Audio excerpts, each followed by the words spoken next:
মা চলে গেছিল সেই কোন ছোটবেলায়।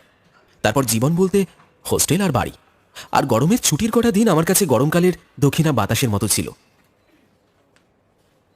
চণ্ডীপুরে আমার মামার বাড়ি। সেই বাড়িতে সবাইকে একা করে বাড়িটাকে খালি করে দিয়ে দাদু গেছে অমৃত লোকে। একমাত্র বিনি সুতোর মালায় শেষ গাঁথুনি দাদুই ছিল। সেটা ছিন্ন হলো। এখন যে যার মতো এদিক ওদিক ছড়িয়ে পড়া। আমি এখন বোম্বেতে থাকি।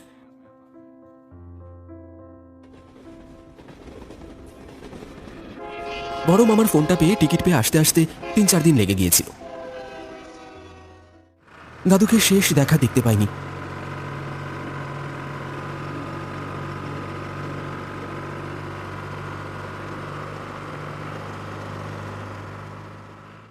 চণ্ডীপুরে বাস থেকে নামতেই মনে পড়ল এখানেই দাদুর সঙ্গে ছোটবেলায় কতবার বাজার করতে এসেছিলাম। আজও জায়গাটা অনেকটা একই রকম আছে। বিষ্ণুদার দোকান, তার পাশেই পলাদার চায়ের দোকান। সেখানে সকাল থেকে রাত অবধি একটা তোবড়ানো ডেকচিতে চা বানানো হয়, আর ভাঙাচোরা বেঞ্চের উপর বসে সবাই ছোট ছোট ভাঁড়ে চায় চুমুক দেয়। বিষ্ণুদার দোকানের সামনে এসে পাটা আটকে গেল। মাথা গোজ করে পানের মধ্যে চুন আর খয়ের মাখা ছিল। আমায় দেখে খানিকক্ষণ ভ্রু কুঁচকে তাকিয়ে একগাল হেসে বলল,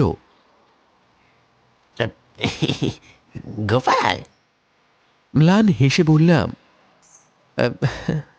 খবর পেয়েছ? তেল চিটে গামছায় চোখ মুছে বলল, গিয়েছিলাম শ্মশানে। আমি এগোতে যাচ্ছি, পিছন থেকে ডেকে বলল, এই পানটা নিয়ে যাও। কে খাবে? সে তো আর নেই। তুমি খাও। আমি আর না করতে পারলাম না।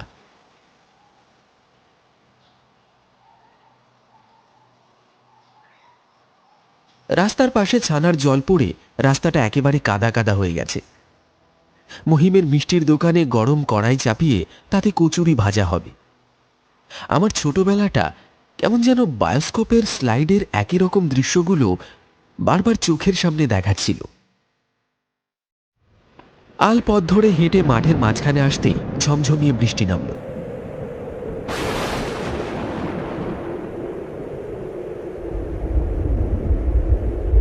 তাড়াতাড়ি ছাতা বার করে বাড়ির দিকে এগোতেই সেই ঝাঁকড়া বকুল গাছটার সামনে এসে আমার পা দুটো আটকে গেল।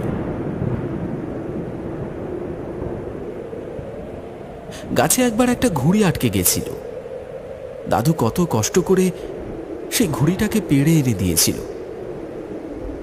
বকুল গাছটার উপর একটা হাত রেখে জোরে দীর্ঘশ্বাস ফেলে মনে মনে বললাম,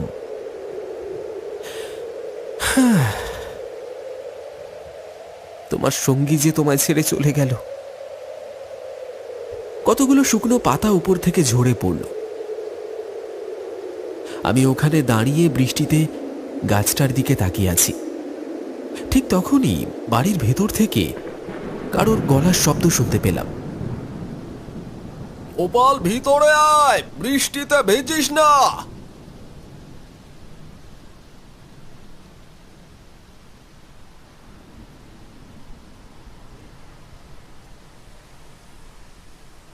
বাড়িতে ঢুকতেই মনে হলো রান্নাঘরের পাশে সেই চৌকিটাতে বসে হাত পাখা দিয়ে বাতাস করতে করতে আমার দিকে তাকিয়ে দাদু বলছে, গোপাল, এলি নাকি?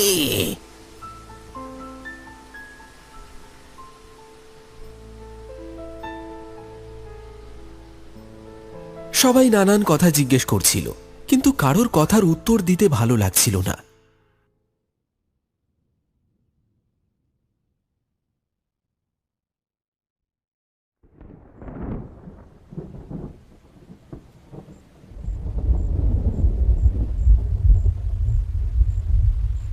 পরদিন সকালে ঘুম থেকে উঠে দেখি সাদা রঙের চাঁদোয়া টানিয়ে উঠোনের একপাশে প্যান্ডেল করা হয়েছে।